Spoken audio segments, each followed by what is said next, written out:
Well, hello everyone. Very good afternoon and good morning and good evening. Hi, Simone. I don't think I can hear you right now.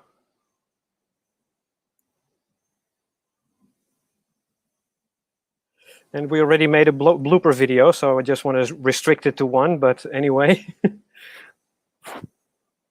you are not muted, and I can't hear you. Maybe it's an idea if you reconnect again to the stream. Maybe you can try that. Maybe that will clear it up. So just a couple of seconds, folks, while Simone, because as you can see, Simone is not in her usual place. She is on the jetty right now. She just came back from a day of diving. That looks interesting to say the least. Hi Ernst, goedemorgen. Happy New Year to you as well, and hopefully we will see each other. Yes, that would be nice.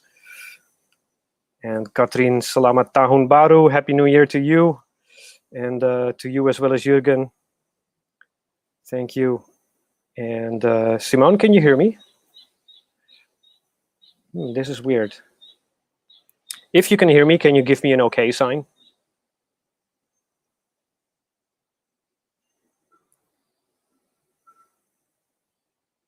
Okay, but I cannot hear you. So I suggest leave the studio and then reconnect. Maybe that will help. In the meantime, well, I know Simone always likes to talk to you, so let me just wait until she reconnects because she likes to see you as well, of course. I mean, see you virtually. Now she turned off her camera. This is not going well. Anyway, this is the first new stream of the new year, and we're already doing great. I love it. Okay, yeah, so she left us. She's reconnecting, and yeah, we'll be talking about some photography today, and we have a very nice announcement for you as well. So we will get to that in a couple of minutes. Just waiting for Simone. Just bear with us, guys. It's live after all. You know, it is what it is. No audio from me either. Dagmar. And hello. Good evening to you. You guys can hear me fine?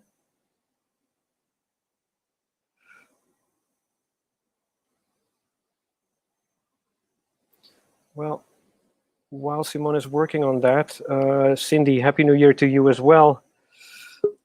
A lot of love, happiness, and health to everyone. Likewise. And Simone is back. Hello.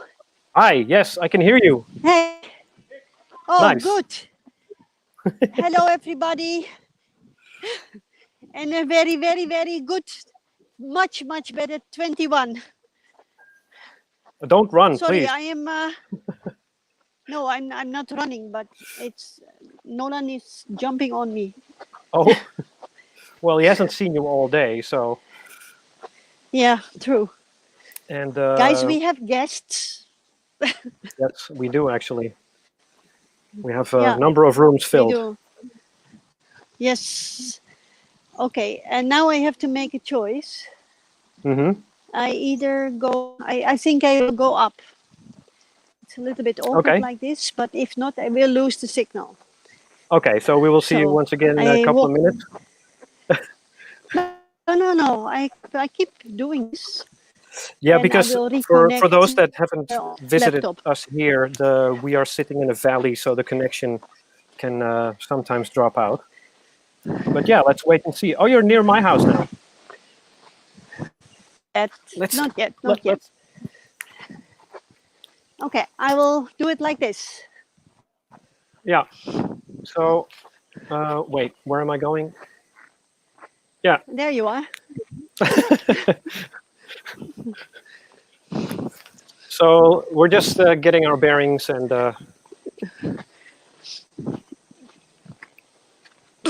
so a gold star for the one who can guess which room I'm in. Gold star. Hi. How was the dive? Interesting. Okay. Well. No, it was fine. Okay. The way back was It's interesting. Interesting. Okay, that probably means a lot of waves and right, something like that. Very choppy and a panicky guest, Joel. Okay. Okay. But fortunately, you were there But to keep him at ease. now I smack to get Sorry, him you out what? of it. I hit him just to get him out of it. Oh, that's He so was nice. screaming, and there was nothing wrong. No, I'm Oh. not nice. You know that. Okay, let's continue that after the show. Anyway, Yvonne says, good morning and a Happy New Year. Happy New Year, Yvonne. Goedemorgen. And Happy Katrien New also Year. wishes Yvonne and Nico a very Happy New Year. Because we all met each other on our Zoom parties in the month of December. Goedemorgen, Petra. Hello. Hallo. Dagmar, Happy New Year to you as well. And Philip, of course. And Wim en Desiree. Selamat pagi, Wim dan Nice, the Desiree whole ada di crowd sini. is there. Semoga sukses. Terima Getting their kasih. Indonesian in. Yeah. Rudy. Hello, sir. Happy New Year to you. Happy Year. And Graham Now is, I don't hear Graham is back anything with us. anymore. You don't hear anything? Yeah, now Can you hear okay. me? Okay. This is the Great. microphone. Are you settling in? Well, kind of. I'm still having my Bluetooth on. So I'm switching to my laptop in a minute. Okay. All Give right. me 2 minutes. Hi, Sure. Graham. Happy New Year.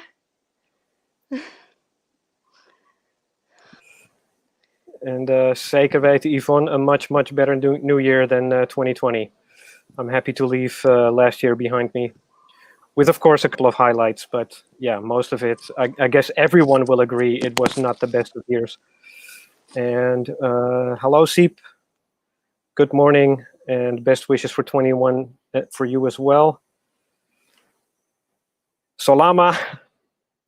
Axel, you are so monotony. Solama taong baru.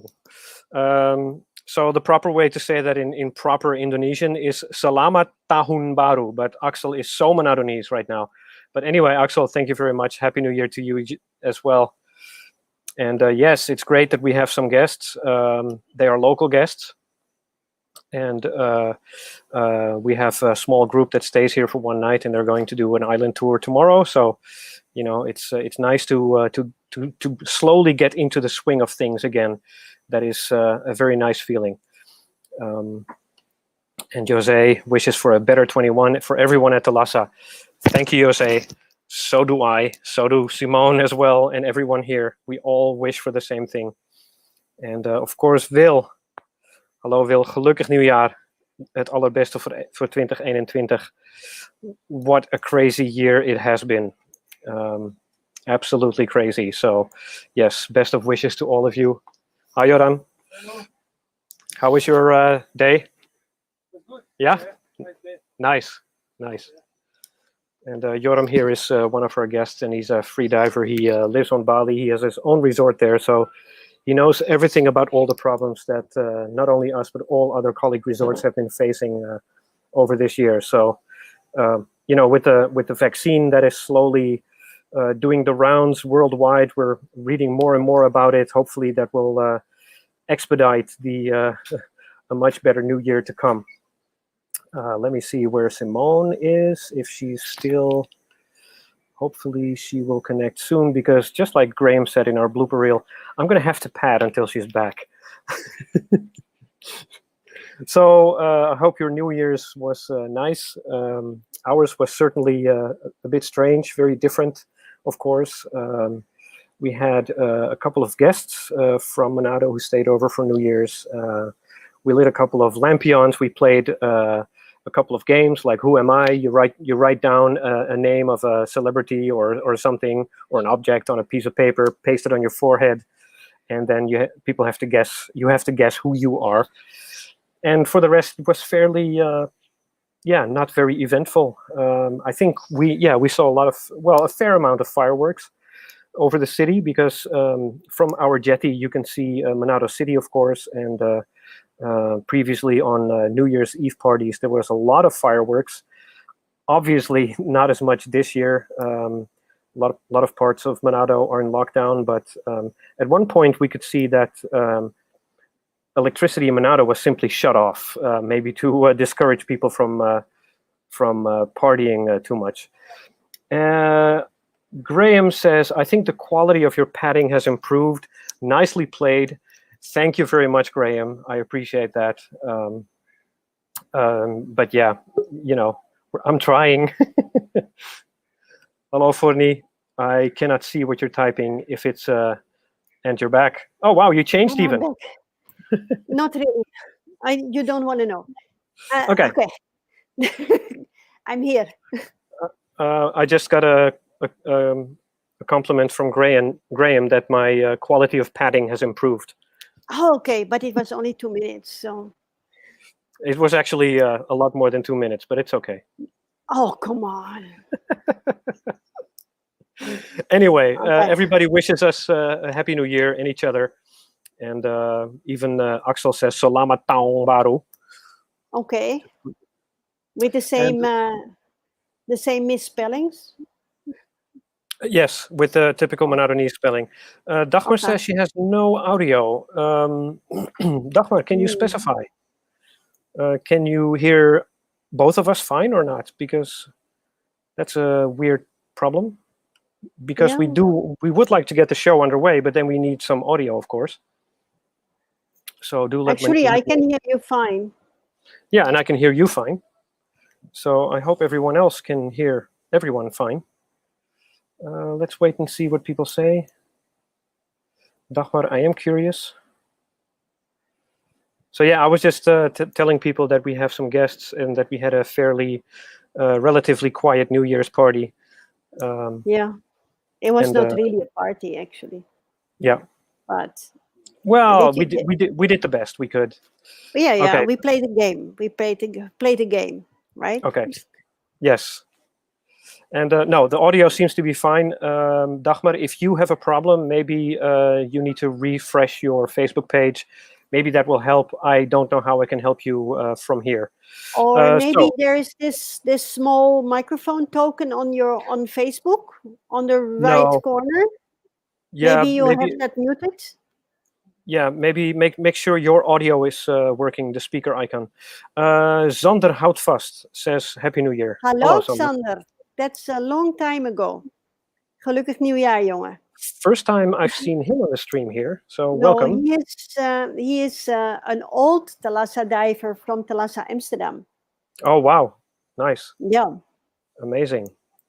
Yep. So let's get things started. I will share my screen, and we are going to talk about underwater photography. Absolutely. And I expect Graham and Catherine at least to give some comments as well if they are so entitled. Yes, so let me just go full screen. As usual, everyone, I cannot see your comments, but any questions or comments you might have, I will gladly take up with you after this presentation. It won't be too long. But basically what we did was we wanted to focus on underwater photography and getting the most out of your shots to kind of prepare you, when you're ready for a new diving adventure with us. So hopefully the next time you arrive, you've got your camera with you. You are maybe, hopefully with our tips, a bit better prepared when you go in the water and you want to photograph the beautiful wildlife of the Buoyancy National Marine Park. But first, I have an announcement to make because we are not giving this underwater photography crash course, if you will. It's basically some tips and tricks. But starting next week, we will have a photo competition, and we would love it for everyone to join this competition. I will explain a lot more details, but basically the competition will take place over the next 2 weeks, and that means that between now and the next stream, we ask you to submit your photos, and then next week on our next stream, we will showcase your photographs, and also the week after. So the competition is broken up in two heats, if you will. Next week, we'll focus on worldwide photography. So for everyone who has not been with us yet, or even if you have been with us, but you have this awesome photo from, I don't know, even if it's Raja Ampat or even from the Grevelingenmeer in the Netherlands, wherever it is, if it's a nice photograph, do submit it. And then we will judge those photographs live next week here on the show. And then the week after, we give everybody the chance to submit their photographs that you have taken here with us here in North Sulawesi. We will have 2 different classes. People with the big cameras, the DSLRs, are welcome to join in. And then we separate that from the compact classes. That is anyone, for example, with a G12 or a GoPro or a CyberShot or any of those, compact cameras will do. So we will make sure that not all photographs get bunched in the same, so that everybody has a fair shot. The categories are wide angle and macro. And then our judges will be these fine gentlemen, among others. So yes, we are going to ask our dive guides to judge these photographs, so that Simone and I will have zero chance to interfere or meddle with that. And we will not put a name on the photos, so they no, are so, absolutely... No, Yeah. I will. We will mail out the rules for all of that in our newsletter, and on request, just send us a message if you want to participate. I've got all the rules ready to go, and then we can send you that separately. And all things like watermarking, etc., will all be specified in those rules in a lot more detail. But that's the announcement that I wanted to make for this stream. So enough waffle about that. Let's get cracking with underwater photography and how you can get the most out of your shots. We asked our most avid photographing guests, such as Graham, people like Matthew, to come up with a couple of tips. 2 of their most important tips, and then write it back to us, and that's what we are going to talk about right here. Graham, who has joined us, who is probably watching right now. And Graham, if you do have a comment or if you want to correct me, please bear with me until after the presentation, and then we will take it up with you. But Graham's first tip is slow down. It's very important when you want to try some photography. It's very important that you take things very, very slowly. So you have to be patient. Yes. And that means you move slowly as well. Yeah, don't fin unnecessarily. Keep your arms close to your chest. Make sure you streamline, but make sure you do everything slowly and deliberately. Coupled with that, of course, you also have to breathe slowly. If you're an experienced diver, you know how to do that already. If it's the first time taking a camera underwater, you might get used to that. I know I certainly have that problem when I take a camera underwater, because I feel like I have to focus on my shots. But then I have to tell myself to slow down my breathing as well, and that helps me move slowly, and it helps me being a lot more patient as well. So you it's kind of this mind over matter thing. Also, Graham says, make sure you observe everything around you. Observe what the animals are doing. Observe what your subjects are doing that you want to photograph. Find out where this fish wants to go, so that you can prepare yourself for taking that ultimate shot. So make sure you've got your head on a swivel. You're aware of yourself and your surroundings as well, and aware of the animals and what they are about, or what you think they might are about to do, and that would make for interesting photographs. So with all of that, I said it before, make sure you're patient as well. If you don't get it right the first time, it's okay to try and getting a better shot the next time. Having said that, it's one good shot is always better than 30, mediocre photographs, so that you don't have to go through this tedious process of editing so many photos, because from my experience, it is tedious to go through it, to kind of wonder, is that a good shot? I don't know, maybe go back to the next one or not. So it's better to take your time with all of that. So that's why Graham is saying slow down, and that will it will help you get a much better photograph in the end. His second tip, also very important, is that you have to master your buoyancy. Because good buoyancy basically boils down to having good photos. If you feel comfortable in the water, it's also coupled to the first tips. If you feel comfortable in the water, you're nicely neutrally buoyant. You don't have to fight yourself to stay at a certain depth. It's just it's just better for your photography skills. And that also means that, if you still have to think about how do you achieve your buoyancy, it's probably better not to take a camera underwater yet. It's best to make sure that you know how to be buoyant without even thinking about it. So once you master that, once you control that at a decent enough level, once Simone thinks it's okay, then it's probably time to bring your camera underwater. Buoyancy is not only good for your photographs, it's also good for the environment, for the underwater life. It enables you to stay away from anything that's alive. You don't risk any damage to corals, for example, to sponges, to any macro life. So you being this comfortable in the water simply helps you and them as well as your photographs. Okay, I want to comment a little bit. Of course, please. Yeah, can you go back? Yeah, I can. Okay, talking a little bit about buoyancy, guys. Of course, everybody that is watching now does not see something that is really new, right? You know that you want to protect the underwater life and the sponges and the macro life. Yeah. I want to give you a couple of examples where things go wrong. For instance, everybody wants to protect the underwater life, so you are awkward feeling when you want to get closer by, or that you want to have a different position towards the subject that you want to make a picture of. And there it very often goes wrong if you are not a very experienced photographer yet. So what you start to do is, first of all, your breathing becomes very different. You start to become very excited, which means that you keep more air in your lungs and you start to float up. This is not what you want, so you start waving your hands, yeah. Which is very often happening, and then you can either hit the reef, which can damage the reef, or your hand. And that thing or that fish that you wanted to make a picture of is probably gone by now. Yeah. So what Arjen just said is that buoyancy, I think it is the first step in making correct pictures. And with this buoyancy is the control of your breathing, being aware of your breathing. So for anybody that needs some tips and some practice on buoyancy, especially with the camera,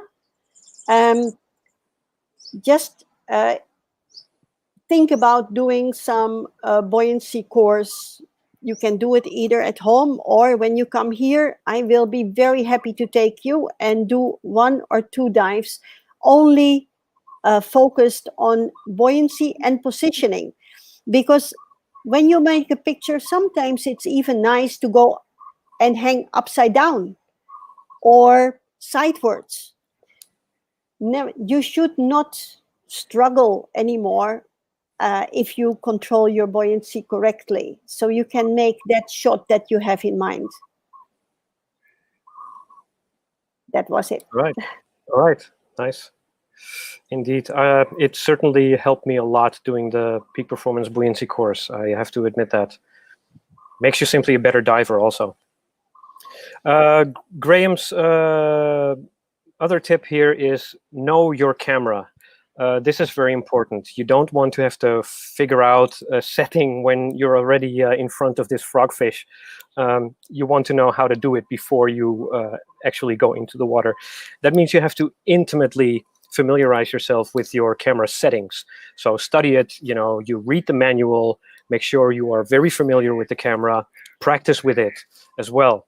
That's also very important. Figure out how the ISO settings work, how the shutter works, f-stops, all these things. Find out how your manual and autofocus works, etc., etc. You can practice this, of course, on land before you even put your camera in its underwater housing. You can also practice it in the pool, for example. You can take a picture of our beautiful tiles here in the pool at macro and wide angle, just to kind of get a feel for how it works. Those are great ways to familiarize yourself with the camera. If you don't happen to have a pool, which many of us probably don't have, you might even be able to do it in the bathtub, just to kind of get a feel for it. And it's not an exaggeration. It really helps making yourself familiar, because underwater, I guess your camera is more or less an extension of yourself. It's an extension of your observation. So the more familiar you are with it, the less you have to fight it, the better your pictures become, and yeah, the better, the happier you will emerge from the water. So thanks for those tips, Graham. I will read any of your comments after this presentation. And then Matthew, also from Sydney, good old Matthew, he had a tip on positioning, which ties into buoyancy as well, as Simone just explained. But also, what do you need to steady yourself? Before you enter the water, think about, okay, what do I need in order to make sure that I can be as steady as possible when I make these shots? Do I need like a pointer or a reef hook or something like that? Because we would discourage you from grabbing rock or coral even, because that risks, of course, damage to the underwater life as well as yourself. There's the potential of something stinging you or biting you even. You don't want to inadvertently grab a stonefish when you're trying to make a shot of something completely different, because creatures here are extremely well camouflaged. So you have to really think about that before you go into the water. And of course, you have to be very aware of everything around you. Where are your fins? Where are your strobes? Maybe you want to take a shot under an overhang, for example. So you have to be aware that your strobes are not touching anything, the back of your tank. Just be very aware of everything, of your entire surroundings. And that way, you will be in the best position to make the best photo possible. Awesome photo, this, Matthew. Very nice. Okay. Another thing to stabilize yourself is just before you want to take the shot, exhale. Exhale completely. And then hold your breath while being exhaled, while having exhaled. And that gives your body the most stable position. Just be aware that once you exhale, you become a little bit heavier, or you have less buoyancy, so that you adjust your BCD just before that. Another thing that I would add on this one is try to start getting your camera in position, maybe 1 meter, 2 meter away from the subject, and then exhale and then come closer. That also helps to be a little bit more stable. Yep. And then Matt had another tip about lighting, and once again, my compliments on this photo. Beautiful. Wow, nice one. A strobe light is, of course, useful, but as you can see in this picture, other effects can also be achieved with natural light. So it's important to think about what you want to achieve with the shot. Because you don't always need a strobe light. Sometimes a focus or a video light or even a torch can also help to make some interesting effects. I remember, Simone, when we were doing some of the naturalist dives here, when we were searching for animals that we showcased on our previous streams, I borrowed your GoPro at one point, and I would try and do some rim lighting or lighting a subject from the side to try and make the shot a little bit more dramatic or interesting. So don't be afraid to experiment with that. You don't want to be the photographer that always shoots with the full-on bright strobe right in the middle of the subject, because you don't get a lot of variety, and then your shots will not be as interesting to look at. So play with light. It's very important, and don't forget natural light. Then here's a tip from you, Simone. Yes. We're going a little bit in depth. We're going to talk about composition as well, which for macro as well as wide angle can be quite an important subject. The first thing you mentioned was that you have to be at eye level with your subject, because maybe you want to elaborate on that. Well, this is mainly if you do wide angle. If you make wide angle, try to go as as low as possible, preferably about eye level or camera level. The camera should be at level of your subject, and then you will have, let's say, a better background. It's not always possible. If you have a point and shoot cameras, because the beautiful pictures that we just saw from Matthew and Graham, they are all big cameras with big strobes, but many of you have a little point and shoot camera. When you have a display on the back, you don't have to always be behind your display. You can hang over on top of your subject and then hold your arms down. Yeah. Yep. And then, yeah, the good thing of digital photography is that you can take a couple of shots, especially if you have to estimate what you're doing. Yeah. Yeah.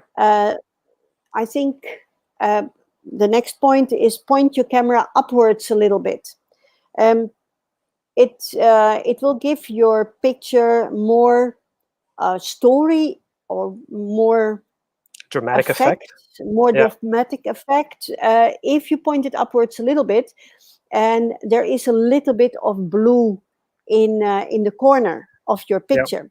Our brain works really, really strange. If you look at underwater photography in magazines or in books, then you will many times you will see a diagonal going from the left lower corner to the right upper corner.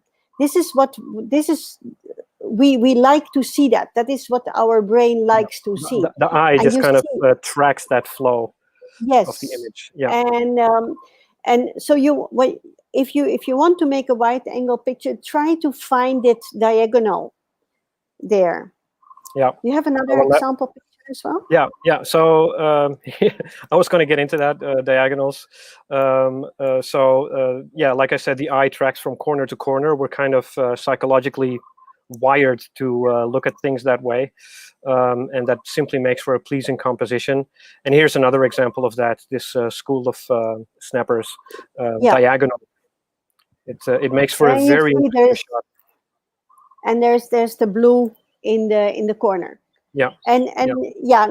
This is one of my pictures, but with a very simple cyber shot, an older cyber shot, a Sony cyber shot. Yeah, and you don't need an expensive camera to take beautiful pictures. It just takes a little bit more effort. The camera. Exactly. Yeah. I've seen Chinese guests coming in with $10,000 on camera equipment, and there was not one decent photo coming out of it, because they simply don't know how to use their camera or what makes an appealing picture. There's a saying like that. It says, all the gear, no idea. Yeah, exactly. And and it's also very, very true what Graham said, that you should know your camera. Whether it's a big camera or a small point and shoot, you should understand what it's doing. And there are many of these smaller cameras. They have these underwater settings that do a lot for you, but it's certainly worth to experiment with the manual settings as well, especially if you want to do something like increase your depth in field or make the background blurry or something like that. Yeah. And here's a couple more examples of the diagonality that we talked about. So on the left one, you see how the big sponge is dropping off, creating, and it's like an intersection in the frame. It just and also the contrast in color, the warm color of the subject, and then the cool color of the blue in the background. It just makes it very pleasing. And then also the red. What kind of fish is that, Simone? It's a squirrel fish. The squirrel fish, the red squirrel fish, in color contrast. Yeah. And dark green tubastria. Exactly. And then the blue in the background. It's very nice. Thank you. Just to talk about the lighting, you see on the left side picture, that diagonal is there. That was intentional. But you see that there's only light on the right side, and this is the rest is in shadow. This is not intentional, but this is simply the fact that I only have one strobe. And of course, if you use the one strobe, then you only get the light from one side. So it can make it a little bit dramatic. But if you look at the pictures from Graham and Matthew, for instance, with the two big strobes, you see much less shadow there. So that is that can be nice, and yeah, it can be not nice. And like I said to Arjen when we discussed this presentation, an underwater photo is not good or bad. It can have mistakes in it, but whether you like it or not is very, very personal. Yes, some people like macro, really, really like macro. Some people really, really like wide angle. And we, as Arjen and me and Satoka, we get guests that come and show us their underwater pictures that they made on that specific dive. And they're very proud of it, and they like their pictures. And it's not up to us to say, well, right, I've seen better, right? Because I don't know what you're trying to say. no, what I want to say is that when you start making pictures, you Yeah. are making mistakes, but you still like your pictures, and you keep collecting them. And then Right. when you are getting better, then the ones that you made in the beginning, they can be thrown away. So you improve every time you make make a nice shot. Yep. Yeah, as long as you stay open for comments and improvements. Well, that's why photo competitions are a nice thing, and that's why it's also nice to join photography clubs, for example. So, and that's why it's nice to join streams like this. You know, just to kind of hopefully help you underway, especially if you're a beginning photographer. Then here is something that I would like to add is that is something that helped me with my photography. I am a lot, I have to say. I am not a very keen underwater photographer, but I do like photography and I do like to take photographs. And the rule of thirds is something that really established a new way of thinking about composition. So basically, the rule of thirds, what you see here is a grid of 9, squares. They're rectangles, but actually they can also be squares. So what you do is you divide the picture into 9 separate areas. And you can use one of these squares as a means to highlight your subject, to place importance on your subject. Or you can even use where the lines intersect. You can use that as a focal point or also as a point of interest for your photograph. And many cameras have this feature actually built in. Even your phone, if you have a decent smartphone, that even has it built, or you don't even have to have a decent smartphone. But this feature can really help you make compositionally interesting photographs. For example, here is our old and proud turtle, Susie, as photographed by Jo van Geert back in the day. Lovely picture. Probably one of the best turtle photos that I've ever seen from this area. And Jo made very good use of this rule of thirds, because when you overlay the rule of thirds over the photo, you see how well he has applied that technique here. So in the middle is the face of the turtle, right?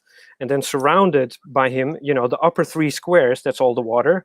And then to the left, again, you see the diagonality, you see the slope with the coral there.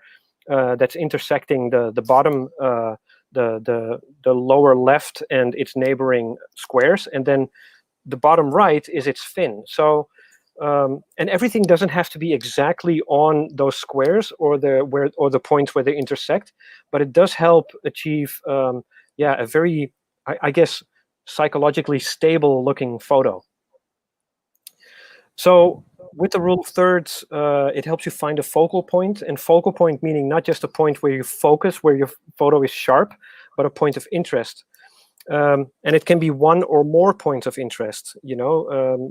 So having this overlay, at least for me, it helped me a lot to kind of, you know, adjust my composition just a little bit so that it fit this rule of thirds. And it's not a golden rule. It's not a hard and fast rule. You can totally break it if you want to, because after all, it's a creative endeavor. Whether you like your photograph, like Simone said, that's the most important thing. But it can help you if you're struggling with this a little bit. Another thing that I found the rule of thirds very useful for was to level horizons. For example, if you're taking a landscape picture, or even underwater, if there's a reef flat, you know, you can line up the reef flat with one of the horizontal lines, and then you have, for example, one bottom third of your picture is reef, and then the top 2/3 is water. That's another way to make it look interesting using the rule of thirds. And like I said, this is a feature that you can find on probably most cameras, but don't quote me on which ones. I wouldn't know. I do have this on my phone personally. And then I would like to talk to you through some of the, what I call macro snorkeling. Somebody's snickering. So when I just arrived here before, and this was at the end of 2016, I didn't have an open water license yet. I learned diving here in North Sulawesi. Simone was about to leave for Europe to do the dive shows, and she gave me a pair of fins and a mask and a snorkel, and she goes, "Here, you go snorkeling, have fun. Oh, and here's a camera. Take the camera." So I borrowed all that stuff, a compact camera. I believe it was a Cybershot. I can't remember entirely anymore. But because I knew a little bit about photography already, I gave it a shot. I went snorkeling at one of the lake ones. And yeah, this is what came out of it. I'm actually still quite pleased with this. This was taken while snorkeling. And yeah, so macro photography is definitely possible when you are snorkeling. And I have a certain technique for that I would like to explain. So what I do is I set my camera to burst mode. I set my focus to manual, depending on the distance, maybe somewhere between 30 centimeters to up to 1 meter away. And then what I do is I go down. So I take a deep breath. I go down. I dive down. Of course, before I dive, I've already spotted what I want to photograph. So I saw these interesting looking corals. And then I dive down. And then with my camera, I approach it, swim down, and then I keep the shutter pressed. Click, click, click, click, click, click, click, click, click, click, and then I float back up again. And then from this series of maybe 10, 20 burst shots, I find the best one, and then that's my shot. And that's how I got to make stuff like this, for example. So I'm not too unpleased with this. And again, you know, this is with a very simple compact camera. Nothing fancy about it. But if you know how to use it, you can do some pretty interesting things with that. And that kind of concludes my photography session presentation. And then once again, I would like to remind you about our photo competition that is going to take place next week. So get your submissions ready. Send us your photographs. And as I said, next week we will cover photographs taken anywhere in the world. And then the week after, we will cover photos that you've taken here with us in North Sulawesi. It can be macro, can be wide angle, can be DSLR. It can be any compact camera as well. So get your shots in, send them to us. And the rules and conditions will follow in our email newsletter. And of course, on request. So if you want to get the rules, just shoot us a message via Facebook or send us an email. And then I will happily provide you with those. So yeah, that's and my guys, it's for fun, right? And yeah, Arjen showed you amazing pictures from amazing photographers that have made it almost a profession to make their pictures. Some of them are like Catherine. She is doing exhibitions, and maybe Graham and Matthew are even selling their pictures. I have no idea. But don't. Of course, we can be impressed because they are amazing. But yeah, remember that there are a lot of people that make pictures now, and you don't have to be shy submitting your own, because we will have these two categories. So the category Graham and Matthew and Catherine and Stephen and Paul and Jovan Geert, they are in one category. So don't be shy. If you don't have this huge camera with two big flashlights, but you have a very modest GoPro or G12, just send us your best picture. It is just for fun. We're As long as going you to like make it. something nice out of it, and we have some prizes as well. Yeah, we got some prizes, simple giveaways, but it's mostly indeed it's for fun and to do something different. And we're just curious about your photographs as well, because even though we do get to see quite a number of pictures, before COVID times, we don't get to see all of them. And some of you are such fanatical photographers. You must have a lot more on your SD cards that the world hasn't seen yet. So send them over. And let's see. Philip is saying, make sure. Take time to frame your shot. Exactly. Yes, exactly. Yeah. Definitely. And Yvonne says, make sure you have a good buddy, because most photographers are bad buddies. Absolutely. I've never seen a couple that are both making pictures and not having a fight about it. Yeah.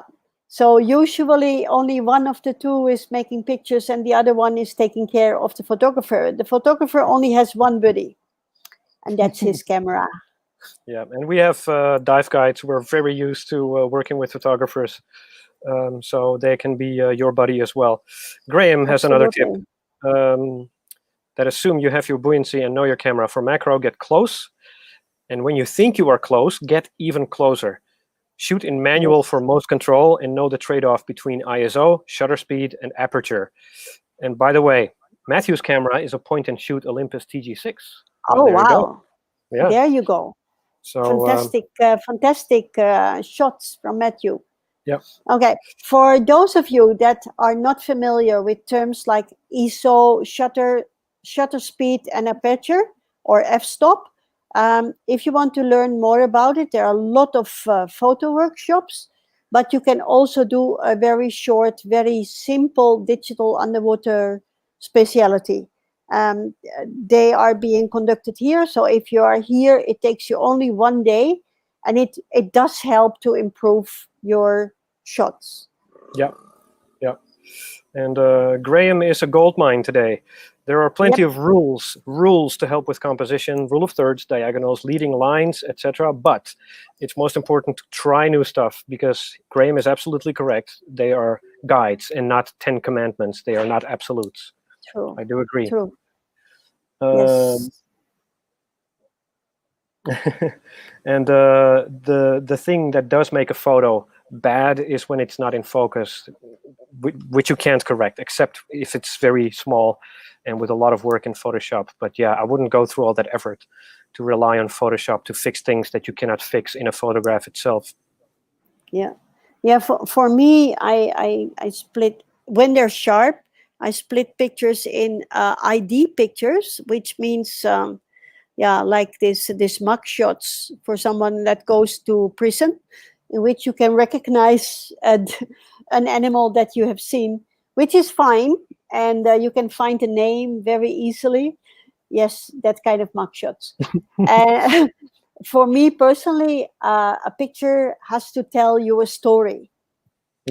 A story about your dive, and that is why personally I'm more like a wide angle person. But there are absolutely beautiful macro shots also that tell a story, that are not mug shots. Absolutely. The one that you showed about the nudibranch is a really beautiful picture. That's from Steven. Yeah. Wim en Desiree says, groot door een eekhoornvis. Yes, a squirrelfish. Yes. Squirrelfish. Okay, Yvonne, if you want to get our newsletter, there's a button on our Facebook page that you can click. You can also go to our website and just scroll all the way down. You can find the subscription form right there. Just type in your email address. You'll get a welcome email, and then we will follow up with all the rules for the photo competition. So thank you for subscribing. That's awesome. And Shangli, Happy New Year.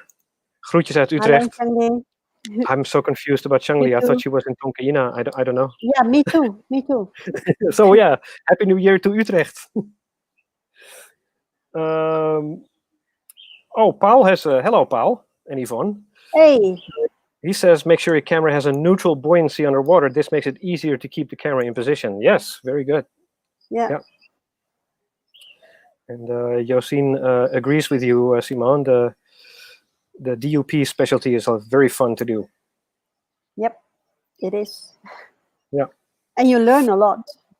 Yes. So please, everyone who's listening right now, if you're interested to join our photography competition, please let us know in the comments.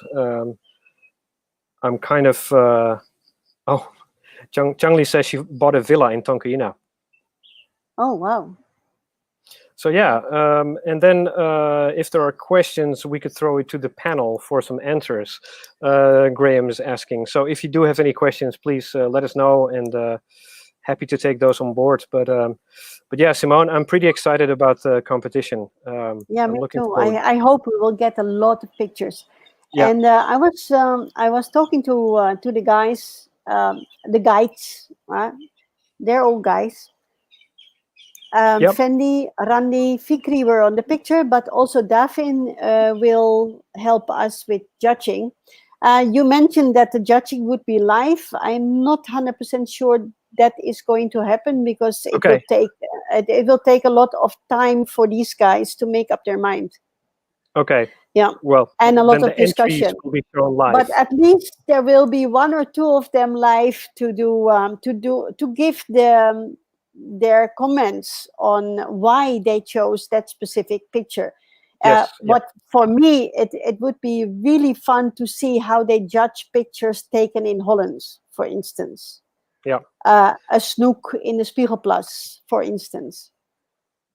Yeah, that would be awesome. Very curious about that. Or a sea dahlia in Australia, in Sydney, in cold water, or Port Jackson shark, or something like that. Yeah, yeah. I'm looking forward to it already. Yeah. So yeah, I'm not seeing any new comments popping up, but everyone who did send in their tips, thanks a lot, Graham, Matt, Simone, yourself. Thank you very much. And what about? I didn't see the comments from Satoka actually. Oh yeah, that's true. Well, Satoka basically said, "Be patient." Be patient. It was kind of covered by Graham as well. So yeah, but yeah, Satoka is she's becoming a fan of macro videography. She loves to do it, and she can easily spend 30 minutes on one site just to get her subjects as focused and sharp and crisp as possible. So yeah, patience is key with these things. Yes, absolutely. But I guess that goes for any hobby. Yep.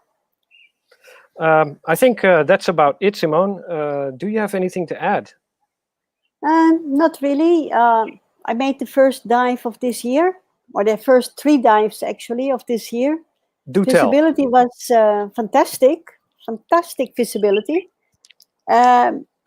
I think we've seen about 50 turtles. I had somebody with me discover scuba diving, who was all over the place, but very, very happy, and coming back to do his courses.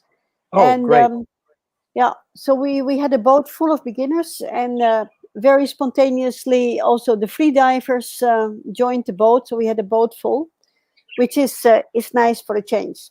Yes. So the interesting part was the way back. It was very, very choppy, and yeah. But I have your job for tomorrow is already fixed because I've made a lot of shots with the GoPro from my student who wants to buy the movie.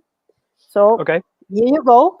And Fikri made a lot of shots from his guest, who spent most of the time upside down. But I hope he has some decent footage creative from that as well. Very nice. Paul, the competition will start. For video. That's a good. Oh yeah, that's a good question. Actually, let's see how this one goes, and then we do video as well. What do you think? Yeah.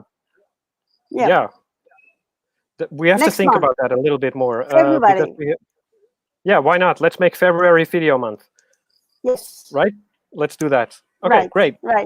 Paul, February. Katrien has one more tip. She's saying every time, this is important for subjects. Don't shoot from behind, not from above. Closer, deeper, more lights. True. Yeah, because then you get also the perspective Yep. of the subject itself, which Katrien is very good at. Yes. So yeah, we're looking forward to your photos, guys. And if you're a beginner, start with subjects that don't move or move very, very slowly. It's really, really hard to make a picture of a fish if you are not a very experienced photographer yet. Yeah, coral or starfish. Coral, Like starfish, feather stars, they're beautiful subjects. Yes. Sea cucumbers, we showed you a lot. And the most important is to just relax. Absolutely. Yes. Hi, Tisan. And we're looking forward to your pictures, Yvonne. Yep, definitely. All right. Wow, that went pretty fast. Thanks for Simone for an interesting start of this episode. And thank you everyone for joining us. And guys, give us a quick yes or no if you want to see the blooper video again in high res. They don't have to do that. Oh, okay. You do that anyway. No, you can watch that on our Facebook page. Oh, okay. So I've posted it. All right. I couldn't upload it. It was too big. Oh, okay. So no, it was posted yesterday. Okay. You see, nobody tells me anything anyway.